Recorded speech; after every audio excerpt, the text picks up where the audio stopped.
This is the Local Service Business Podcast, brought to you by Launch 27, the online booking form and service management tool that powers thousands of local service businesses around the world. Every week, we bring you a new episode with a different Launch 27 user to discuss wins, challenges, and to impart wisdom from our journey in business to our listeners. We're glad you're here to join us. All right, thank you. This is another episode of the Local Business Service Podcast. Today we have Ryan Knoll of Tidy Casa. I know Ryan has done a few things with me and with Launch 27, and I love his story, and I love hearing, just the success that he's had with different platforms and just with his business in general. So I wanted to talk to Ryan again, and I'm going to let Ryan go ahead and introduce himself. If you don't know him, he'll give you a bit more background about himself. Yeah, I can handle that. So thanks again for having me on, Dara. It's always fun to do these with you.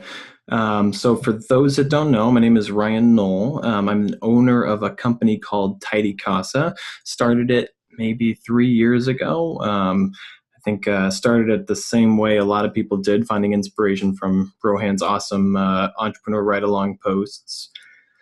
And that's pretty much me. Was an entrepreneur. What's that? Well, I was going to ask you, didn't you start the cleaning business before and then it kind of kicked into gear once you found Launch 27?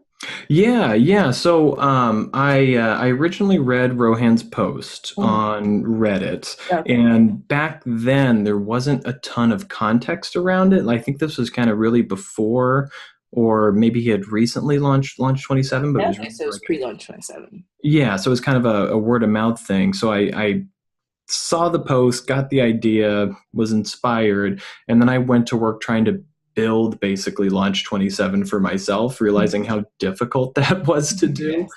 And eventually I found another gentleman who had I don't even remember this guy's name because we just talked so briefly, but he had posted somewhere on the Entrepreneur Ride-Along subreddit about something he was doing for his cleaning business in regards to SEO. Mm-hmm. And I had been an SEO guy for about 10 years. And I saw he had this really nice, booking form on his website. I was like, oh, that looks really cool. It's like exactly what I'm looking for. Like, I need to talk to this guy and see like how he built that. And then, I did all this work for him and did some free consulting. And he's like, oh yeah, it's just Launch 27. Like, oh, sweet. So I had at that point I had already dumped a bunch of money into trying to get this going, and it just wasn't working out for me at all. So then I grabbed onto Launch 27, and where I was in a spot where I was spending all this money and spinning my wheels trying to get something built. It was just all there in a little package, and at that point it was like a couple $100 a month, and I was in business. It was great. Okay, cool. So I know what made you start the business, but were you an entrepreneur beforehand or? Yeah, so I had been a little bit of an entrepreneur for years. So I think the time I started Launch 27, I think it must have been 27, 28. I started my first business when I was 19, going on 20. Mm-hmm. And that was a video production company. And my whole life I had kind of seen two groups of people just through interactions with my parents and other adults and just people that I knew through life. Growing up, there was always the paycheck to paycheck people, and then there was the business owners. And it always seems like the people that were doing the paycheck to paycheck were working 9 to 5. They were highly educated and smart and doing okay, but always paycheck to paycheck. Didn't matter if they were doctors or lawyers or whatever. And then you'd have this other group of people who seem to be having way more fun in life and not living paycheck to paycheck and kind of, paving their own path. And those are always the entrepreneurs. So from an early age, I think maybe when I was 15, 16, I kind of decided that that's what I wanted to do. So, reading all the Rich Dad, Poor Dad and Think and Grow Rich and all those books, kind of growing up. And then I had started a video production company, like I said, when I was 19, kind of fell into my lap. That one made a little bit of money, but didn't really go anywhere. Economy, took a poop and hard to find business all of a sudden. And then after that, I tried building websites for people and doing marketing for people. And then eventually I just found myself in a 9-to-5 job doing search engine optimization for a while. started some businesses on the side there, building software and doing this other stuff. And everything kind of made a little bit of money, but never really went anywhere. Really until I read that post from Rohan. And the biggest takeaway I had from that was, start a business that's already an existing business model. You don't have to reinvent the wheel.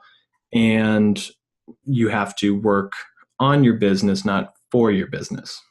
Every other business I had was me building videos for people, me building websites for people, me doing SEO for people. And there's this natural ceiling there that a lot of entrepreneurs and people who want to start their own businesses don't see, which is start a service business because it's cheap to get started.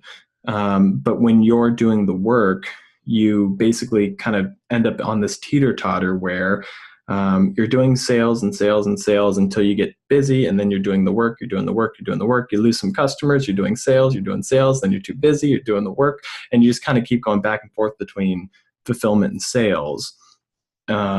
Until I, basically read that post from Rohan, and he's like, look, don't do the work, hire people to do the work. Doesn't matter, whether you're building websites for people, cleaning houses, doing plumbing, just that idea of grabbing some contractors, having them go out and do the work. And then my job would be getting new customers and growing the business and doing all that stuff. That was kind of the big revelation that I had when I started Tidy Casa. And that was the difference between, I think, the business that I had before. The last one that I did before I started Tidy Casa was this little software company. We had sold it to one or two clients. I think it made like 60, 70,000 in a couple of years. And like we maybe netted 10 grand off of it. Oh, wow. Yeah, it was really bad. And then started Tidy Casa and, had to dump a little bit of money in to get it going. But, at this point we're doing over $1 million a year. And it was just because of that kind of concept of working on the business, not for the business, that really kind of changed everything for me. Very cool. So okay, now you're doing about $1 million a year, and it took you, less than 3 years. What, all the success, but what has been your biggest struggle? So my biggest struggle with the business is, so we kind of have this concept of working on the business, not for the business. So you have to find good people to work for the business, especially when you're in a service-based business where, we're sending somebody out to somebody's house to hang out with them for 4 or 5 hours, do some work for them, and then leave. And then after that, there's customer service issues that come up and everything else. So the hardest part when I was kind of making that jump and kind of learning the skill of delegation is learning how to identify when somebody's a good candidate and when there's somebody you want to keep around. Alternatively, learning how to fire people that aren't working out. Those were all really hard lessons for me to learn. How to source the good candidates, how to always be looking for good candidates, and how to, treat them in a way that's going to make them want to stick around for a long time was probably my biggest challenge. Just how do I find good people and how do I keep them around? Because, since I'm not working on the business, like I don't answer the phone anymore. I don't really do emails anymore. So I got to have really good people that are going to do that and represent the company well. How do you kind of find them and foster them so that they stick around for you? So a two-part question. Sure. So at what point did you get to the, point where you're like, okay, I'm going to have people, do this for me. Like I'm going to start letting them, work on the business for me. And then also, how have you addressed that struggle with hiring and finding the good people? Yeah. So first question, kind of how did I get to that point where I was able to let people do things for me? That really took a lot of years. So at my day job, I was kind of in a position where I was being sort of coached to be a manager. And one of the struggles that they always said that I had in becoming an actual manager, I was always kind of like the assistant manager or whatever. And the difficulty was I had trouble delegating. It was always just easier for me to go in and do the work than it was to train somebody else to do the work. So I'd been working on that for a really long time. And I think the it became easy when it was obvious that I didn't have the skill. So when I'm sending somebody to clean a house, you don't want me cleaning your house. I'm not that great at it. I'm probably going to mess some stuff up and not do a fantastic job. So simply the fact that because of what the business was, we were cleaning houses. I wasn't going to go out and do that. Had to delegate that out to other people. And just the task of doing that and kind of learning how that was done made it easier to start delegating stuff out slowly, like having somebody else answer the phones and having somebody else answer the emails. And then, eventually to the point where I am now, where pretty much the only thing that I'm doing is payroll and overseeing some marketing that I'm having other people help me with. So just basically reading reports, and the only thing I do is delegate, aside from, actually running the payroll, so that's somebody else is doing the schedule, somebody else is doing the phones, the emails, the, handling refunds and customer complaints. So it really was something that kind of happened slowly over time. There's really not much other trick to that aside from, just swallowing the fear of, okay, somebody else is going to be answering my phones and doing sales. And then one of the things that really kind of helped me get over that fear, I suppose, would be just knowing that I can set some key performance indicators. If they're answering the phones, how are they doing on sales? Having them report what jobs we're turning away and why, and, kind of learning how to create a place where they can tell me about the things that are going wrong and what is happening. And I have a place, some things that I can review and rely on them to do and not do. And, have a way to kind of report that for myself so I can tell, are they doing a good job? Or are they doing a crappy job? And then, just knowing that at the end of the day, if somebody doesn't work out, it's okay to fire them. In fact, it's probably best for both parties if somebody's not good at a job to let them go. Because if you feel like they're not doing good, they probably feel like they're not doing good. And as an employee not doing well, there's a lot of anxiety that comes with that and a lot of fear. And sometimes having somebody just kind of push you out of the nest and say, okay, you've got to find some place where you're a better fit, is actually a positive thing for a lot of people. And I know I've been fired from jobs before, and it was always super, in a super anxiety ridden moment. But after getting fired, it's like, oh, I found this job that's 10 times better and I'm way happier now, That's a great way to look at it. So in terms of, do you use contractors or employees? I can't remember. I use contractors now. Tried employees for a little bit, and it wasn't quite working out. I know you use employees, which we always thought was a funny kind of difference. Your people seem to prefer that, and mine always prefer to be contractors. So. Yeah. I think it's definitely location based, but right. I mix of contractors. If we ever have overflow, we go to contractors. So, it was always kind of that, whatever. Yeah, it doesn't seem like it's a black and white problem. It seems, some companies do better this way, some companies do better this way, and then there's no, hard and fast rule on it, really. Yeah, definitely. At what point did you switch from employees to contractors? How soon did you know it wasn't working? So we originally started with contractors just because that was the easiest way to start. Then we really wanted to try and make more people employees because I felt that if I was in their shoes, I would appreciate being an employee. So we kind of went down that rabbit hole and slowly started switching people over. But then once people kind of realized, so my biggest thing is, so I'm a diabetic. So having health insurance is really, really important to me. Where I'm located, Arizona is like one of the poster, states for how terrible individual payer plans are. So it's really difficult for somebody like me to find health insurance. So I figured if I was in this position, some of my cleaning teams are probably in this position, and I knew I had talked to a few of them who said they had surgeries coming up that they needed to get and, didn't have a way to pay for it.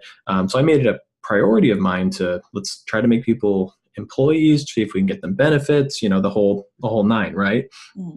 Do all this research, try to switch people over, try to get them benefits. And I figured it all out. I was feeling really good about it. Like we can make them employees. They're going to get this much an hour. They're going to have, life insurance and, all the stuff you would expect being an employee of a larger company. I was feeling really proud of myself for this moment. And then I started talking to the employees about it, same ones who were like, yeah, I got the surgery coming up and this is what I need. And I was like, hey, now we have health insurance for you. Aren't you happy? And they're like, oh, no, we don't want it. Like, what? What? After all this work, it literally took me like 6 months to like figure this out, talking to all these different companies and getting all these quotes and, doing the math and adjusting everything. So it made sense. I even raised my prices to cover the cost and tons of work. And then nobody was interested in the health insurance. And then, all the other benefits like having workers' compensation insurance and stuff like that is such a far off benefit for a lot of people that are, kind of in that position where they're living paycheck to paycheck. And, so the only thing that they really saw, the only benefit, even though they had life insurance, were eligible for health insurance and were covered by our workers' compensation insurance, all this other stuff, those are kind of ethereal benefits. So they just saw their paychecks were getting smaller and wanted to go back to being contractors. So, we ended up switching everybody back to contractors, and now we're everybody that's doing the cleanings for us is a contractor. Still have employees answering the phones and doing emails and stuff, but okay. So they are employees then. Yeah. So people that are doing, anything customer service or where they're sitting at a desk is an employee. Anybody that's going out into the field for us to do the actual cleaning work is a contractor. Okay, very cool. That's just the way it worked out. How many contractors do you have on staff? So right now, I got to kind of do the math in my head really quick. I think we're floating around 12 or 13 contractors. I think all in, it's about 22 people or so doing the actual work. Yeah, the number changes so often. Every time somebody asks me, I've got to think about it, but I think it's around there. Okay, cool. And so you said you're right at $1 million or over $1 million now? So our current run rate, so last year we closed a little under $1 million. I think we missed it by like 100,000 or so. This year we're already doing way better. So that, I think we're definitely going to finish this year with about over $1 million. And what's key to your growth? I know you do really well on Yelp. How are you continually growing, and what's your retention rate with clients and things like that? Yeah, so there's all the kind of the obvious things like we have this really nice Yelp strategy that I've published a blog post for, and then we did a webinar about a little while back. That's been a big help. We do a lot of stuff with search engine optimization and pay-per-click advertising. So I know you did a webinar with Robert for how he kind of does AdWords. We've been using a lot of his strategies and working with him for some stuff too. But I think at the end of the day, the biggest key to growth is just keeping customers happy. I think I've talked to a couple of other cleaning companies, and it seems like we have a really high retention rate and a lot of regular customers that it doesn't seem like maybe the percentage is a little higher than most cleaning companies. I think we're floating around about 60 to 65% of our business is just regular reoccurring customers. And the trick to that at the end of the day, just like I was, saying before, one of my biggest challenges is finding great people. The trick to growth is finding those great people as well. So whether that's, people that answering the phones, doing customer service for us, I'm really, really, really picky about who picks up the phone now. Learned a lot of lessons on how to hire those people and who to look for and what to look for and how to train them. Same thing with the cleaning teams. If we ever get a cleaning team that's underperforming, and underperforming might be, Launch 27 sends out those feedback emails. And if you get, a lot of OKs back, like an OK is just as bad as having a bad rating through the Launch 27 system. So just getting rid of those people that are just okay, because apathy when you're dealing with a customer is just as bad as having a bad experience. Because if they don't care one way or another, if somebody offers them something for $5 cheaper, then they're going to jump ship. But if you have somebody who's always got a great experience, they're the ones that are going to be likely to stick around. And that really just kind of comes down to, making sure we have good people going out and doing the jobs and answering the phones, and just all around having good people around you is kind of what's been driving it. And I mean, at this point, it feels very natural. Like I'm really not doing a lot to foster the growth aside from continuing to hire great people. Mhm. And everything else just seems to kind of be happening naturally because I have that great team. So just a quick kind of thing, how do Sure. you find these great people, and like what's your like okay, how many okays or bads do they get before you say this isn't going to work out?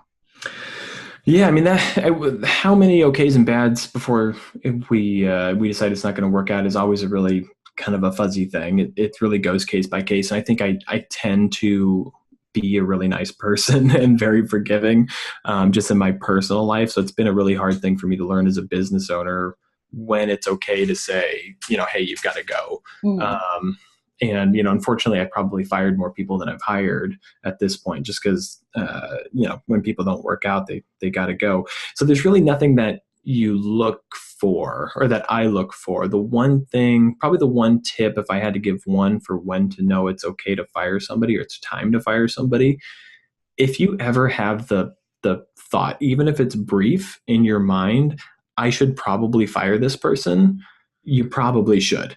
If you are ever asking yourself that question, it doesn't seem to ever get any better. And I heard that piece of advice from another, one of these business mentor people, and I've kind of kept that in the back of my head. And every time it's ever come up where I was thinking, I should probably fire this person, the advice was right. Like it's never gotten better to the point where I was like, oh, I'm glad I didn't fire them. Yeah, That's never happened. that's But really almost every time, it's only gotten worse from that point. mhm.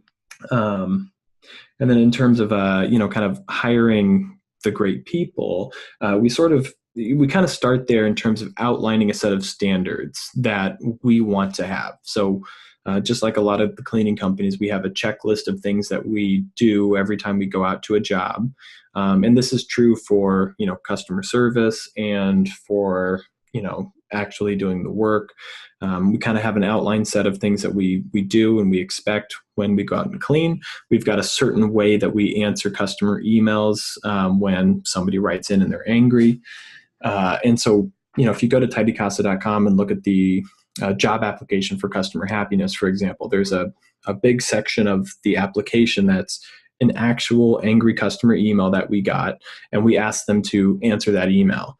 Mhm. And based on how they answer that email, we can kind of determine how they're going to perform when they're in the job. Mhm. And what we look for is this herd mentality, or this herd methodology for answering customer service emails, where we want them to hear what the customer is saying, empathize with the customer, which is the thing that most people miss, apologize for whatever the issue was, then resolve the issue.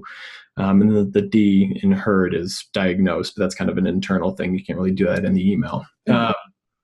So if they can do that in that kind of sample email question that we ask, then we're not going to have to train them on how to do that. They're naturally going to have an inkling to go that direction when they're answering, customer service emails.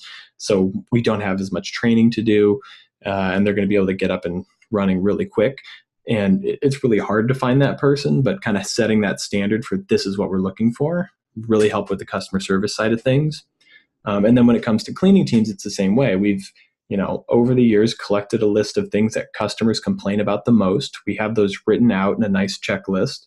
When we have people come over to do demo cleanings for us, we just take that checklist and I look for them to get 90% of the stuff that's already on that checklist, because that means I'm going to have way less training to do. If they do half of the stuff on the checklist, they're going to be getting nothing but okays and bad feedbacks. If they do 90% of it, even more than that is better, and great. But, if they can get 90% of the stuff that's on that checklist naturally, then they're in. They're going to do a good job when they start working. And kind of all those philosophies, I heard this talk with the guy that the CEO of Starbucks, Mhm. and one of the questions that somebody had asked him once was, how do you train your employees to smile? Like, how come all Starbucks employees are so happy? And he says, we don't train them to smile. We hire people that smile. Oh, I love that. So just looking for people that are naturally doing the thing that you want them to do, because sometimes you just can't train a person to be different than who they are. So you got to kind of train yourself to look for the people that you want and know what you want, Mhm. and hire that. I love So that. Yeah, I love that. That's a Kind of a long-winded answer there, but yeah, it's such a good tip. I've never thought about it that way. I always think, okay, this person, how hard can it be? But yeah, that yeah. person, if it's not their inclination, then it's not their inclination. Yeah, and some people are just built for a certain type of work, and other people aren't, and you can't. I mean, you just can't train people to, like that thing that we look for in customer services, empathizing. It's like if you can say to a customer who calls in angry, "I'm so sorry that this happened to you. If that happened to me, I would be really upset too," and just kind of that little bit coming out of your mouth really diffuses the situation, gets a customer to step back, that makes them feel vindicated in whatever they're feeling, and validated, and then it's a lot easier to get to a resolution after that point. But if somebody doesn't do that naturally, it's really difficult to train them on how to empathize with somebody before they start trying to resolve the issue. Mhm. But if somebody's just doing that naturally, they're probably going to be a really, really great fit for solving any customer service issues that come up. Yeah, that's really nice. I have struggled with just accepting what I get, and that Yeah. in my in my retention rate, both for people who stay at the job and then for customers who keep us. Hmm. The area I'm in, and I don't know if it's necessarily the area, but I've heard that the Charlotte area is a very difficult area to hire and all of that, and so it's kind of like everybody's trying to grab everybody, and Hmm. they our cleaners, especially with employees, go from place to place, and so yeah, that's a really good thing to keep in mind, that if you find someone who is good at the job and good for the job, then you're going to keep them for a while. So Yeah, that's another struggle is trying to keep cleaning teams and keep customer service people that are really good. I find the customer service person side, we've done a pretty good job retaining the couple of really, really great people that we found. Had a couple of them quit on us, but for the most part, we can keep them around. They're a little bit harder to retain for me because they have a lot more options, I think. mhm. The cleaning teams, it's always kind of come down to just, being on their side and making sure that when a customer calls and complains about something, I'm not jumping down their throats for making a mistake. I'm, kind of taking the whole thing in and saying, well, it sounds like this customer is probably a little crazy. I don't think you did anything wrong. And I think saying that to them whenever issues come up, and just letting them know that I have their backs has been a really big helpful thing for me in terms of keeping them around. Yeah, yeah, I've found that as well. Just kind of saying, this customer, this and that, but this is how we can fix it. And, then they're like, Yeah, okay, we can do this. Yeah. yeah, Then yeah. it becomes a we can do this instead of it's my fault. I have to do this. Yeah, exactly. And I think, just from the interviews that I've done with a lot of the cleaning teams, it feels like that's not really an industry standard. Mhm. So if they worked for like a Mary Maid's franchise or someplace like that, like the owner is always jumping down their throats about something, and Mhm. it's always us versus them in terms of the owner of the business and the employees. But if you can always make sure that you're kind of partnering up and getting on their side, that seems to go a long way. Yeah. And that's interesting, because that's one of the things that I did in the first, the first time I ever started the business and had customers, was not that I was ever planning on cleaning, because I'm not really Yeah, good at that, but I did, yeah, I wrote along with them. And it just made them feel like, okay, this isn't some person who will never yeah, do us, yeah. She's the real deal. She's yeah, going out there. yeah, Yeah. human as well, and here Mhm. for you. So I love that advice. So you're doing well. You've got some great teams. Your revenue is going to be over 1 million this year. What are your goals for this year, and where do you see yourself in 5 years? Yeah, so we're still marching over to 1 million. Usually for us in the summer things drop down a little bit. So kind of kind of bracing for impact as we're getting close to summer here in Arizona. For Tidy Casa, we're working on just kind of climbing that hump over 1 million a year. A lot of the other goals in relation to the business are just tidying up the books, and I'm working with a CFO firm to just help us kind of clean things up and see where we can kind of battle inefficiencies for where we're spending money and things like that. So really, for me right now, Tidy Casa is just really kind of a cleanup game, and working on cleaning the books, getting over 1 million a year. And we're working on expanding to a couple different cities. So Okay. that's something that we're doing slowly. Oh, I've been doing some research on some adjacent cities to where we are here in Phoenix and seeing if there's an easy way that we can maintain the quality and there's definitely not going to be an easy way, but a way that we can get to a couple different cities and kind of figure out a blueprint for that.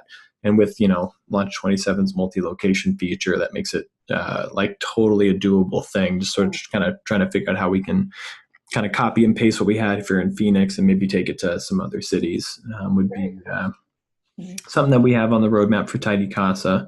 And then I haven't really talked about it much, but I'm actually working on setting up a new, more e-commerce based business. So Oh, kind nice. of working on that, and that's kind of been my big priority the past couple of months. I love that. I love that you are doing well in your cleaning business and now you have the freedom and flexibility and ability to now focus on something else. I love that that's, a benefit of working hard and getting the business up and running and all that. Yeah, and that's been one of the beautiful things about working with Launch 27 when you have a structure like that, and you can get it to the point where somebody else is doing the schedule and all this other stuff. And I'm starting to train my manager and some of the other people I have on staff to review applications and interview and stuff like that for me, which is probably one of my other big responsibilities: payroll and hiring and firing. So now that I've gotten myself down to kind of just doing those little things, I've had this whole other opportunity to, work on starting up a second revenue stream and do that in a way that is sustainable. And I'm not working, 100 hours a week to do it. I'm kind of floating right around the 40 to 50 hours a week of work. To kind of get that up and running. So that's been pretty exciting. That's going to be a big thing for me in the next couple of months here. So Very cool. yeah. So I ask everybody this, just to kind of close it out. What is one tip for people that are just starting like today? So I think the one thing that I've kind of found to be true for all entrepreneurs is that if you want to be an entrepreneur and you're going to be successful at it, you have to be willing to fail. And there's a certain amount of grit that comes along with being an entrepreneur. It doesn't matter what business you're in. I think the people that do really well being an entrepreneur, being your own boss, and kind of going through that journey is you have a certain amount of grit. And what grit to me means is that if you get knocked down, you're going to get back up. If you fail at something and something doesn't work, you're going to have the grit and the fortitude to kind of reevaluate that situation, what happened there, and fix it moving forward, and not, get all butthurt and give up. And that's really the kind of the biggest skill that I've seen from people who are successful entrepreneurs and make that lifestyle work for them. Is just, being able to not give up and when you get pushed down, just to get back up again. Okay, very nice. And what about someone who's trying to scale? They've made it this far and they're ready to start really growing and get to the point where you are. Yeah. So, scaling really is all about, like I've been saying before and kind of harping on is finding a great team to surround yourself with. Doesn't matter what business you're in, whether you're, starting PayPal or you're starting a house cleaning business, the people that you have around you are going to be what make and break you. And I've seen so many businesses that had really great ideas, but really crappy people and didn't go anywhere. And some other businesses that had really bad ideas, but really great team. And they, took it as far as they could take it and did well with it. So, whether you're cleaning houses, fixing toilets, repairing air conditionings, or, starting a aircraft manufacturing business, having those great people around you is really going to be what makes and breaks it. And when it comes to scaling,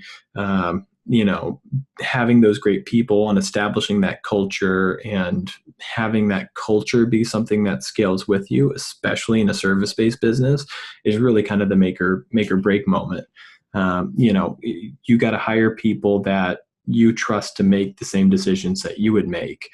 And once you can kind of figure out how to do that and find those people, even if there's really no trick to finding those people aside from when you get those people in, you discover that those people aren't those people, firing them until you can kind of just trial and error until you grow that team and have something that you can scale.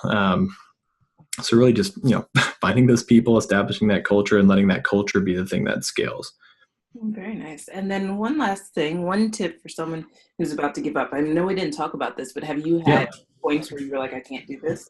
Oh my God. Yeah. Like it was literally, there was a point when I was starting Tidy. I mean, almost every business I've had got to a point where like it clearly wasn't going to work. Mhm. And I had to quit and move on, except for this business, Tidy Casa. But you got to remember that I had a business building websites, doing videos. I had maybe 4 or 5 different businesses before this one really worked out, and that's not an uncommon story, which kind of goes back to my point before of, if you want to be successful being an entrepreneur, you have to have grit and the willingness to not give up when stuff doesn't work out, because things are going to, pardon my French, but things are going to get shitty and it's not easy.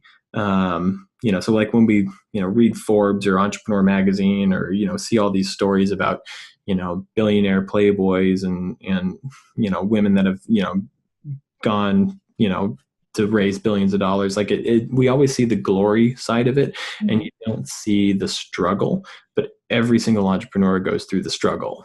So like the first year and a half was like kind of hell for me. Like I was working a 9-to-5 job while trying to start this business.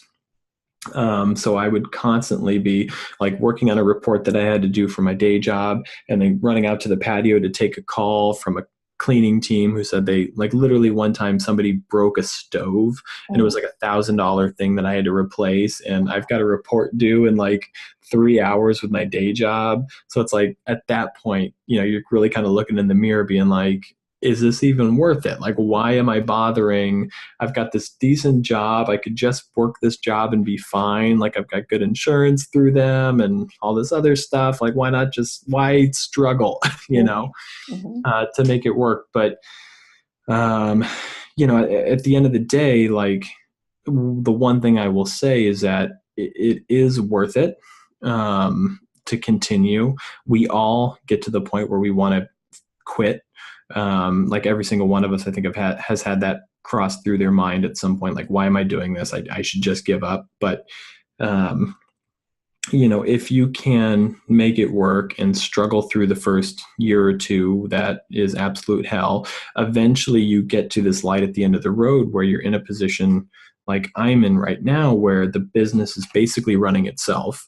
I'm making a really nice paycheck off, Tidy Casa, and I'm really not putting a lot in at this point, aside from a couple of meetings that I have, here and there throughout the day, and hiring, new people. Like my workload for Tidy Casa is probably down to 10 to 20 hours a week, which has afforded me this whole other opportunity to start a second business. And now, I'm going to create these assets that I can, when I'm ready to not work the job, like if you're in a regular 9-to-5 job, you get a nice paycheck and then you go home and that's it. But with a business, even if you're getting the same exact paycheck, at the end of that, instead of quitting, you're going to be able to sell the thing for, 2 or 3x what you make in a year, which is, basically a built-in retirement plan. So it's definitely worth it to continue forward. And if you feel like you're at that point where you're going to quit, just know that, I was there. I'm sure Rohan was there. I'm sure anybody you've ever read in, Elon Musk and Steve Jobs, they probably all had those moments, just like you have. But, keep fighting through it. Have the grit to see, the next day. And then at the same point, if the business is getting to a point where the only option is to quit, don't overestimate the cost of that failure. Like, if you have to close the doors on your business, the worst case scenario, the thing that you're really looking at there is, you wasted some time, maybe you invested some money, but you're leaving it way smarter and more intelligent than when you got in. So the next thing, the next idea, the next concept that you have or thing you want to try, or, even if you just decide I'm just going to go back to the business world, you put that on your resume that, hey, I tried and failed at a business. That's going to be a 20-30K increase right there in your pay, just for the fact that you had the hustle to go out and try and make that work. Like, whether you're going to get another job or you're going to start another business, whichever direction you go, you're going to be going at it way smarter. So even if the business didn't make any money, you only gained. Yep, I agree with that completely. I love that. Yeah. Thank Yeah. you. Don't overestimate the cost of the failure, and get some grit and make it work. Yeah, yeah, I agree completely. Thank you. I really appreciate it. I mean, not only was this helpful in terms of information and knowledge, but also just uplifting and seeing someone who has tried a bunch of things and then has gotten to a place where now he's only working a few hours a week, but still achieving his goals and moving on to something else or adding something else to what he does. I love that. Yeah, always happy to help. And anybody that's in like the Launch 27 communities or whatever, everybody knows they can just feel free to add me as a friend if you have any questions or have any pro tips for me that you want to share. Like, I'm always down to help people out and make friends. So if you see me floating around, don't be afraid to shoot me an email or say hi. Perfect. Thank you so much. I know I bug you a lot, so. Oh, and I'm always happy to talk to you. You're great. So, but that pretty much goes for anybody. I'm always happy to help. All right. Well, thank you. And again, if you have any questions about Launch 27, you can ask me, Ryan. I know he is a pro as well. So thank you guys for listening, and tune in next week for the next episode. Thanks, everybody. Bye.